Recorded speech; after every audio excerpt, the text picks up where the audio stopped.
Hello friend, मैं रवि कुमार आपका फिर से एक बार स्वागत करता हूं आपके इस यूट्यूब चैनल आरजीपी आईटीआई में। इस चैनल के माध्यम से हम लोग बीएड, सीटेड, डीएलएड इन सब से रिलेटेड कोर्सेज के बारे में पढ़ रहे हैं। इसमें हमने लगभग 3 पेपर समाप्त हम लोग कर लिए हैं। तो फर्स्ट पेपर में क्या था हमारा 1A में था चाइल्ड साइकोलॉजी यानी बाल मनोविज्ञान। आइए एक करके देखते हैं हम लोग क्या क्या अभी तक पढ़ चुके हैं। तो paper 1A child psychology,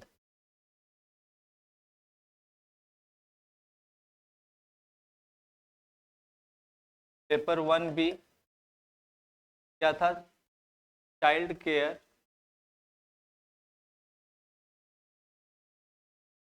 and health. Paper 2 में हम लोगों ने पढ़ा है सोशियोलॉजी गाइडेंस।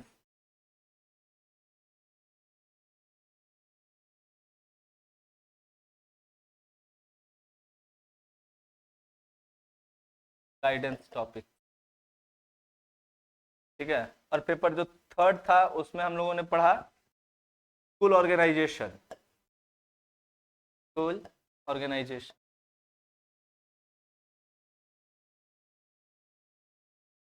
यहाँ हम लोगों ने कुल मिलाकर अभी तक लगभग 3 पेपर पढ़ लिया है। पेपर 1, 2 और 3। 1 के अंदर 2 पेपर है, ए और बी करके, ठीक है। तो यहाँ तक हम लोगों ने पढ़ लिया है।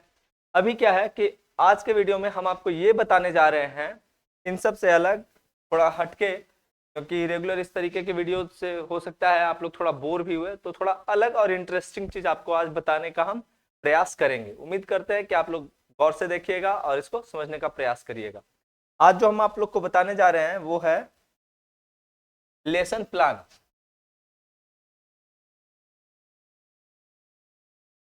लेसन प्लान मतलब इसको बोल सकते हैं पाठ योजना। हिंदी में बोला जाता है पाठ योजना, ठीक है।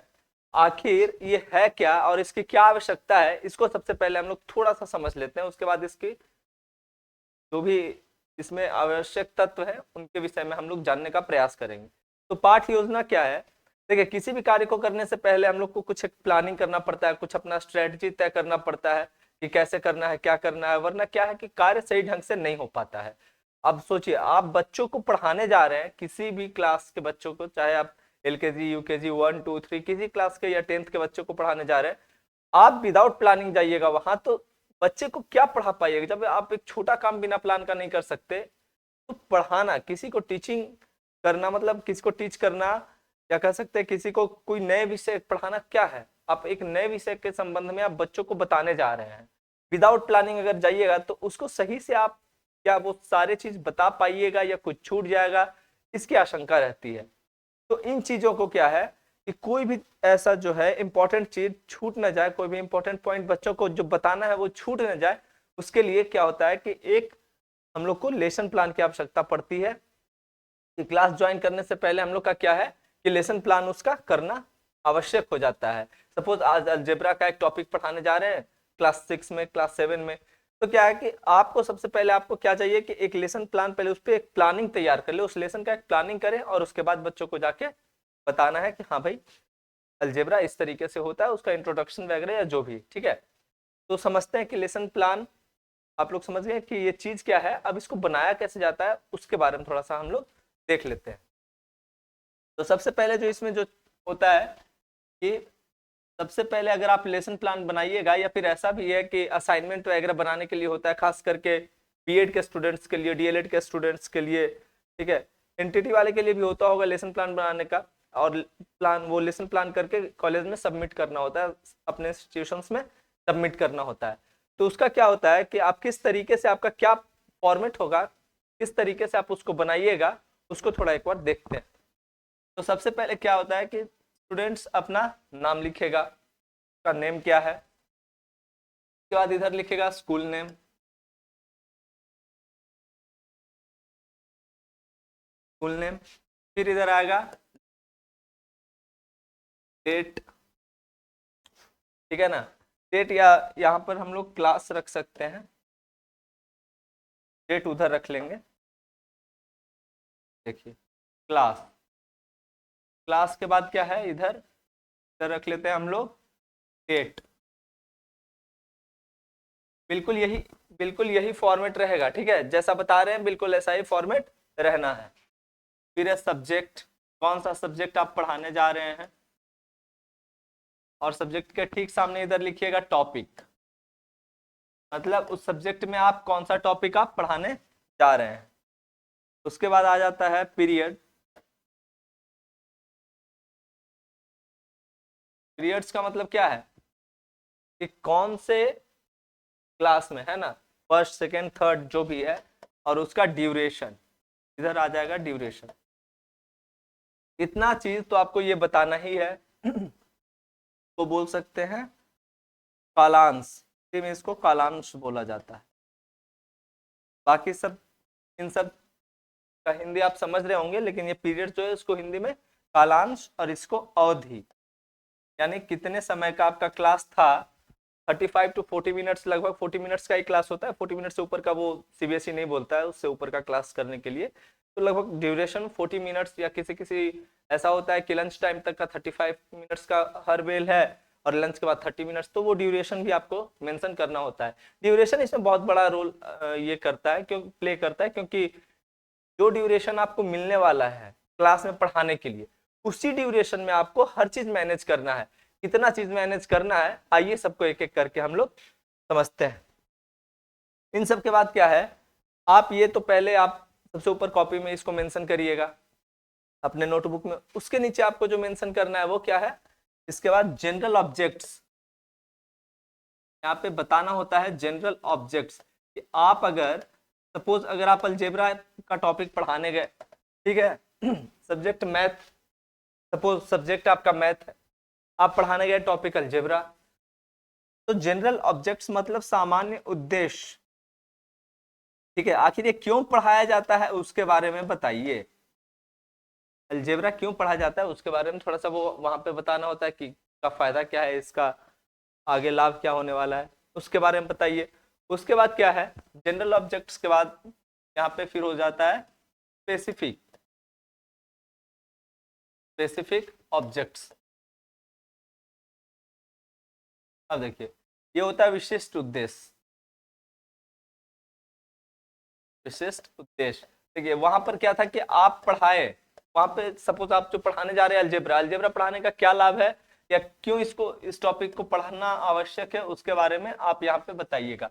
इसमें क्या है, स्पेसिफिक ऑब्जेक्ट्स में क्या है कि आप वो बताइए कि आप क्यों पढ़ाने जा रहे हैं, बच्चों में आप किस तरीके का विकास डेवलपमेंट करना चाह रहे हैं, आप अपने साइड से, आप अपने एंड से बच्चे को क्या देना चाह रहे हैं, उसके विषय में आप स्पेसिफिक ऑब्जेक्ट्स में बताइएगा।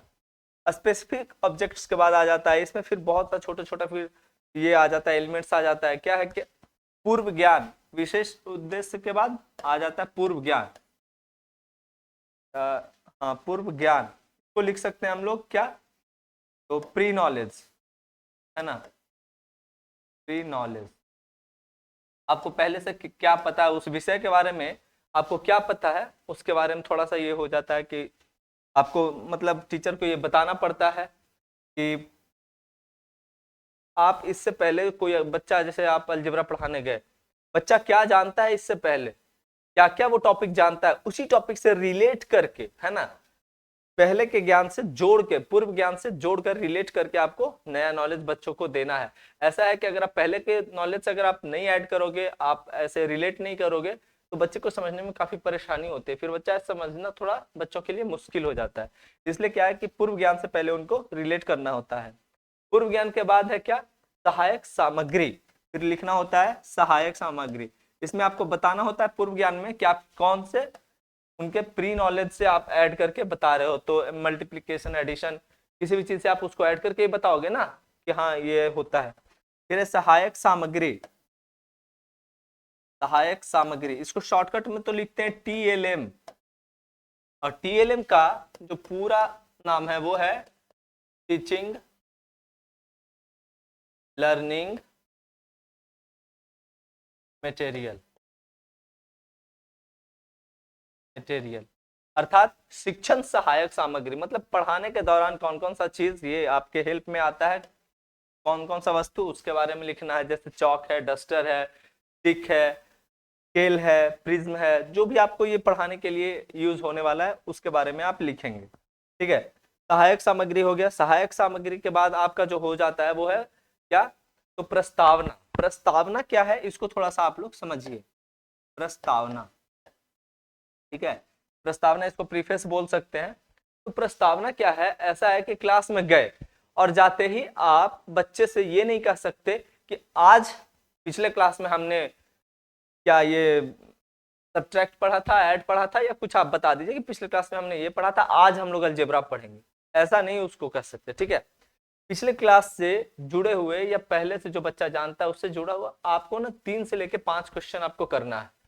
यानी मैक्सिमम आप 5 क्वेश्चन ही बच्चों से पूछ सकते हैं। आप इस तरीके का क्वेश्चन पूछिए कि बच्चे उसका पहले क्वेश्चन का जवाब बड़े ही सरलता से दे सके, हर बच्चा दे सके। सेकंड क्वेश्चन में क्या है, थोड़ा सा सोच समझ के वो जवाब दे। और थर्ड क्वेश्चन से क्या है, थर्ड क्वेश्चन आपका ऐसा होना चाहिए कि वो आपके टॉपिक तक आपको पहुंचा दे। थर्ड, फोर्थ, फिफ्थ, जिस क्वेश्चन में भी आप अपने टॉपिक पे पहुंच जाइए, जब तक बच्चे के मुंह से ये बात ना निकले कि हाँ, जैसे आप पढ़ाने गए अलजेब्रा, बीजगणित आप पढ़ाने गए हैं, अब वहां जब तक बच्चे के मुंह से ये चीज ना निकले कि हाँ इसको किस तरीके से बनाया जा सकता है या किस माध्यम से बनाया जा सकता है, तब तक आप वो टॉपिक नहीं स्टार्ट कर सकते हैं। समझे?